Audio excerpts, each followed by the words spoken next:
wanna be okay, be okay, be okay. I just wanna be okay today. I just wanna be okay, be okay, be okay. I just wanna be okay today.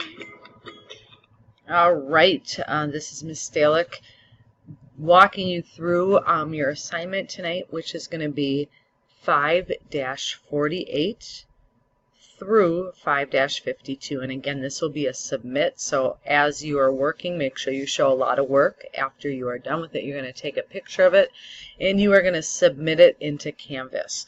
So I'm going to kind of go back and forth between this page and a clean page so I can show some work.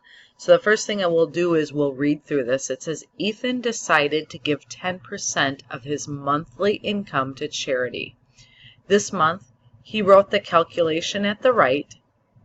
So the first thing you're going to do, so you're looking at this calculation, is explain why this calculation is appropriate and finish it. So the first thing you need to do is you have to figure out where he's getting the parts. And in your explanation, you have to explain where this 1,526 is coming from. You have to kind of think about it. There's a money sign by it, so go back to the beginning part and you're going to write down what this $1,526 is representing. And then you have to figure out what this 1/10 is representing from the problem. So please take some time to write out a sentence or two explaining the two parts. After you do that, it says how much money should he give this month. So you have to finish this work after you find the answer that will tell how much money he's planning to donate this month. So as you're writing that out, I'm going to just pause this and write the problem on a clean piece of paper. All right, I am back. Here's the problem, and again, you figured out what the 1,526 is representing and what the 1/10 is representing. And now your last step is to calculate this. You're going to find an answer here, and the one hint that I'm going to give you is that in the problem there's one decimal represented. So once you get your answer, which will be, I'm going to just tell you this much, it's going to be a 4-digit number. The decimal would naturally be here, but because there's one decimal spot represented in the question, you need to move it over one spot. And that, my friends, will help you get you the answer. So again, you need to explain the parts of it, and then also calculate the answer and make sure the decimal is represented, and that will give you full credit. We're moving on to the next one. 5-49. Melissa wants to resod her yard, and resod means to replace the grass. Her backyard has a rectangular lawn with the area of 24.5 feet by 18 feet. Her front yard has two rectangular areas, one with the measurement of 18.5 feet by 14.5 feet, and then the other with the measurement of 12.5 feet by 14.5 feet. How many square feet of sod does Melissa need? Show all your work very clearly.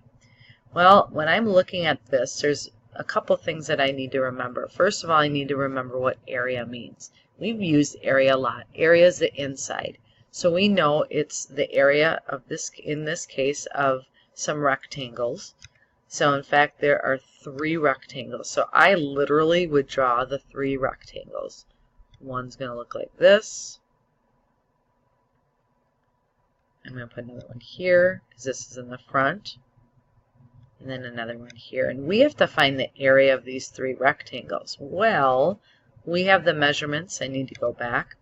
I'm going to help you with one of them. You're going to have to complete the other ones. It's 24.5 feet by 18 feet. So if I go back here and I say this is 24.5.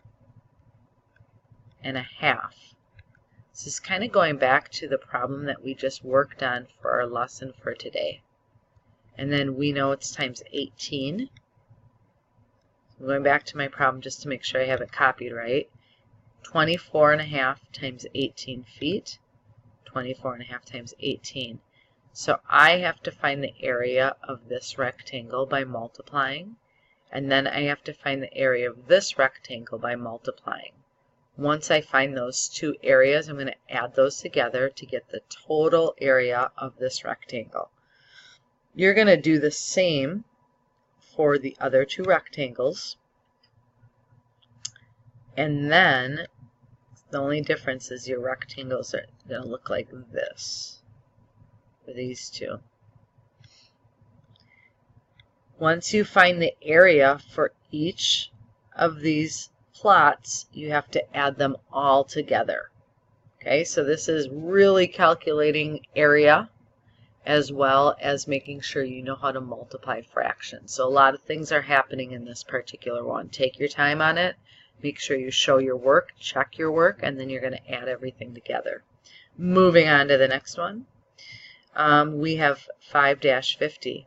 Without using a calculator, simplify the following decimal expressions. Okay, a couple things about this. I'm going to do A with you.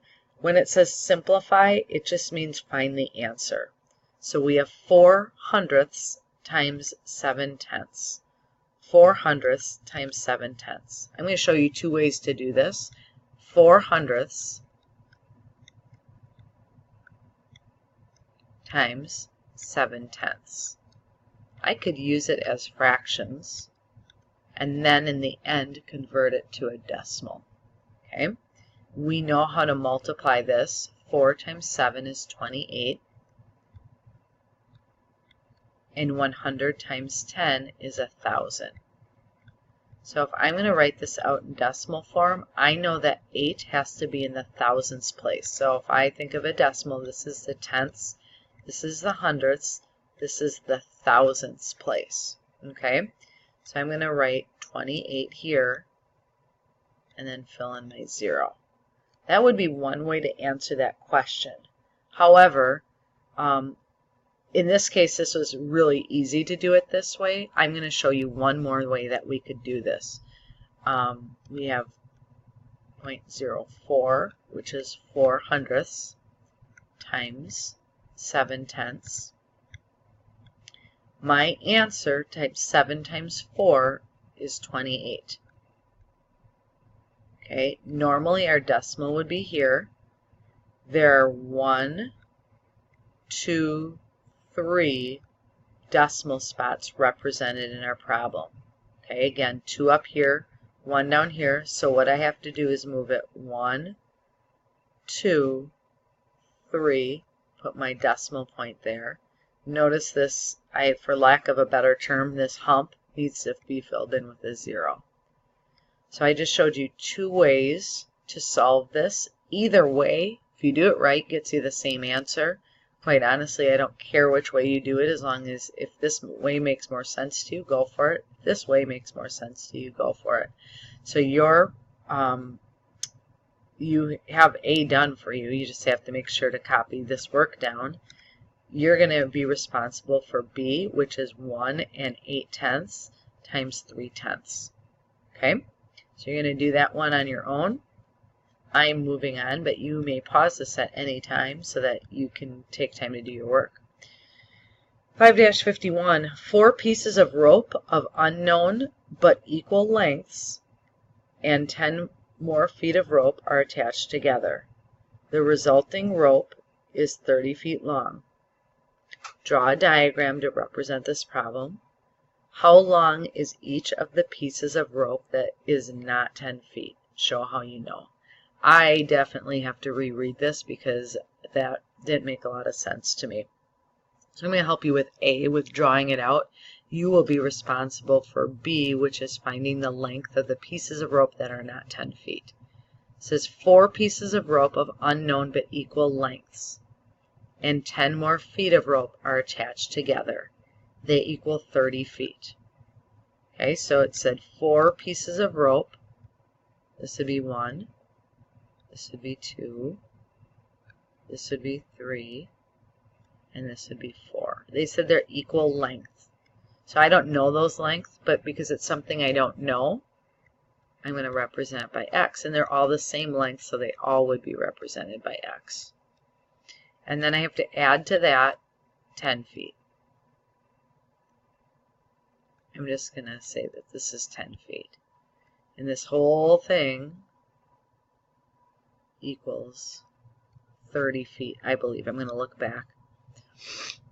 Yep, it says 30 feet long. So this whole thing is 30. There's the drawing, so this is A. Your job is to figure out what X is equivalent to. Make sure you show your work. So in the end, you're going to have X equals, and you have to tell me what each of these is equal to. Last but surely not least, I have 5-52. It says complete a portion web for each fraction below. Just a reminder that a portion web looks like this.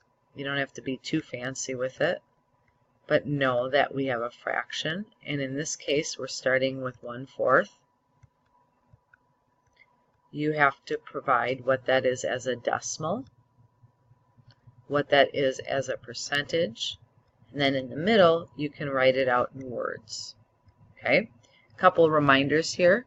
Just want to remind you that a percentage is always a number out of 100. So if you can make this equivalent to something out of 100, that will help you with the percentage. And we know that if it's out of 100, then we know it's representing the 100th place as a decimal. So you need to make sure you complete the portion web for A, B, C, and D. That is your homework in a nutshell. Just a reminder that not only do you have to complete it, but you need to take a very clear picture or pictures of it and submit it into Canvas. This will be due by the time your class starts tomorrow. Hope this was helpful. You have a great day and night, and I'll see some of you at conferences.